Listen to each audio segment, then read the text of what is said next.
Hello, Pisces. Welcome to Higher Source Tarot for your Is It in the Cards Love Tarot, an oracle card reading. This is a love reading for all Pisces, Sun, Moon, Rising, and Venus. We're going to get it started today with the Whispers of Love. We're bringing these back out of the archives. Haven't used them, but they're still just as good as ever.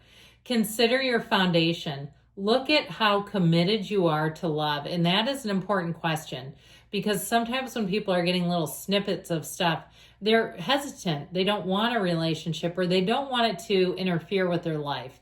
And so there may be something about that to be clear that you want a relationship in your life and that you want a particular person or particular qualities, because sometimes we get hung up too on a person and they don't embody any of the qualities, and then the universe is like, I'm not bringing them, they're not even close. So we're going to take a couple of archetype cards today. This one represents your energy. Now you have the energy of the addict. The light attribute helps you recognize and confront addictive behavior. So if you're a person who said, I have an addictive personality, or you even tend to go in streaks, and maybe it's not to the level of addiction, but maybe you get on a streak where you're eating the same thing repeatedly, or you're on to a certain channel on YouTube and you're watching certain things, or you're playing a certain game or something like that, where you say, God, I got really on a tangent with that. And it's not a true full-blown addiction, but when you get too much of it, that's when we start to get into the shadow aspects. Compromises integrity and honesty allows an addictive pattern to have authority over your inner spirit. So know that our soul never becomes addictive. That is the mind. Even if it's addicted to love, remember that Robert Palmer song from the 80s or 90s, probably more like 90s. All right, now we're going to take a card to represent their energy. They have the energy of the martyr. Light attribute, learning the transcendent nature of service to oneself or a cause. So really understanding how service gives back to others. Now, where we have to be careful with this is the martyr and the addict. This is like the alcoholic with their Al-Anon. Okay, and those of you that know 12-step recovery are probably kind of laughing about that, but it's true.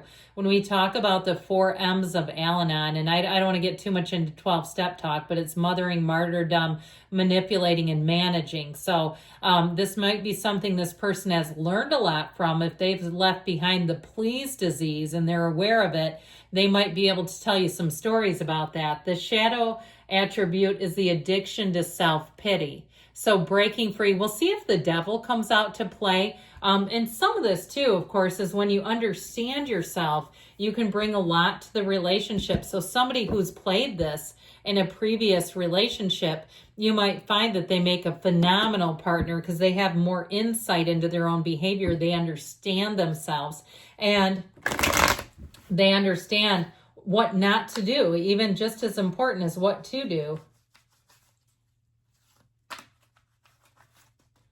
All right, so we're going to take 3 cards to represent your energy, 3 cards for the person you're attracting, 3 cards on the advice.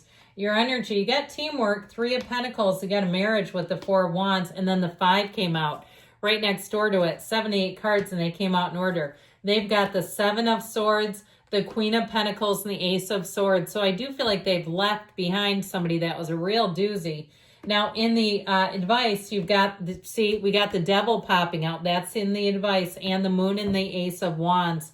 I like it, though, because we've got you and your own energy, and I just feel like it kills me when the energy of the devil popped out, and we said that, didn't we?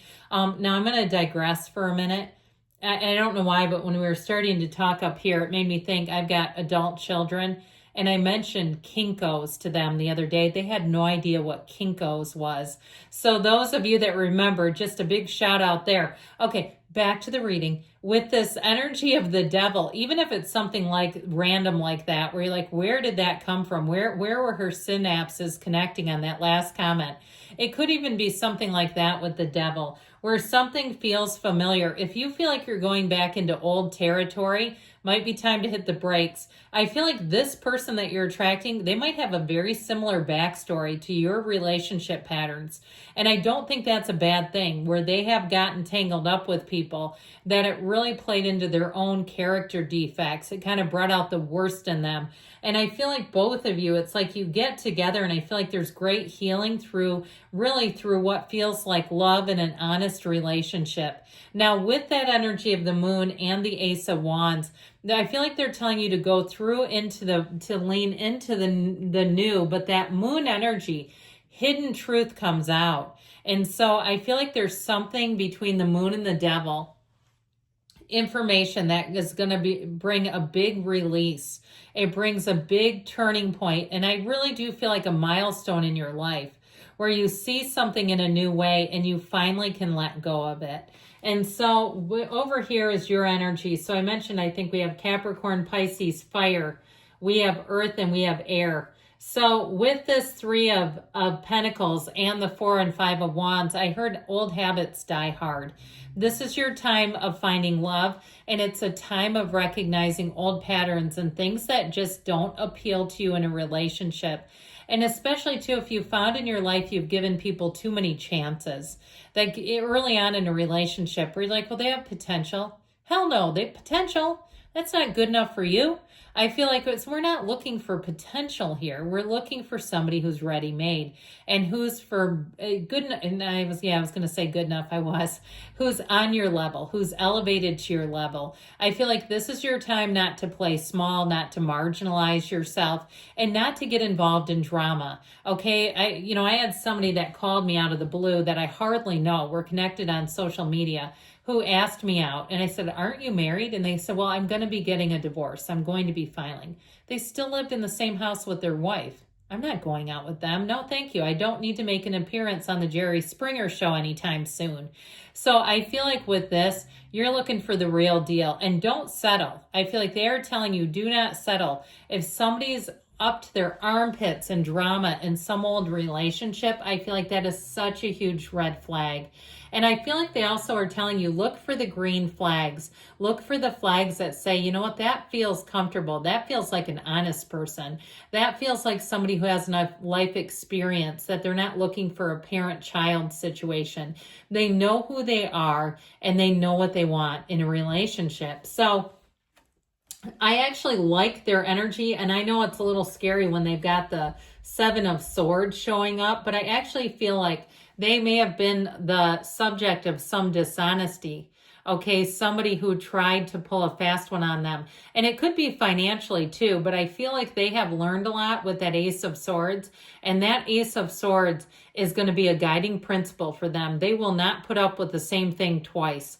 And so if they have somebody who did them dirty, who really, especially in a relationship, if they stole money, if they stole their possessions, something like that, I feel like they have cut them out entirely. You're not going to have to deal with the person who still has the ex basically living in their life. Absolutely not.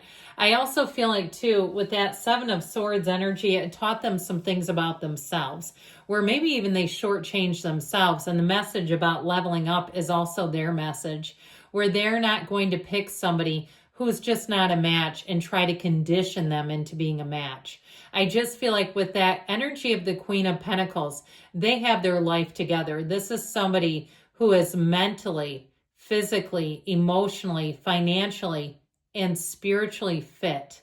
Okay, they are not here to just take on anything. And I feel like they see a winner in you. And I also feel like too, this may be somebody who tends to keep their circle a little small in terms of their close personal relationships with that Queen of Pentacles. I just feel like they have high standards. So you may find that you really like their family, you like their friends, because there's no need to explain. They're not having to explain away why they do what they do, because it makes sense, right? When we have to offer a lot of explanations, that's usually a clue that something's amiss. Now with that Ace of Swords, I do feel like they're very clear. They have clarity in terms of the direction of their life, what they want, what kind of relationship they want. They're going to be a great communicator too. And somebody, I feel like when they're with you, I feel like they really do see forever. Now, with this Ace of Wands, it brings in the chemistry, the passion. And I also feel like, too, there's something about this moon and the Ace of Wands where the two of you are manifesting each other. There's something magical about it. That moon energy is like the moon mirrors the sun. It's like you're right on the precipice. If you haven't met him yet, you're right at the verge of doing it. But if you do know who this is, you're in a relationship with them, I do feel like you're leaving the past behind and you're stepping into a brand new paradigm. Yes, it is in the cards. I feel like it shows the grief and the struggle you both have been through is showing up here. But I feel like this is a time of a brand new beginning. This is where you take one step, the universe takes two, and helps you plot that path of happiness, joy, and love. Good things are coming. I love you, Pisces. I'll be back again soon.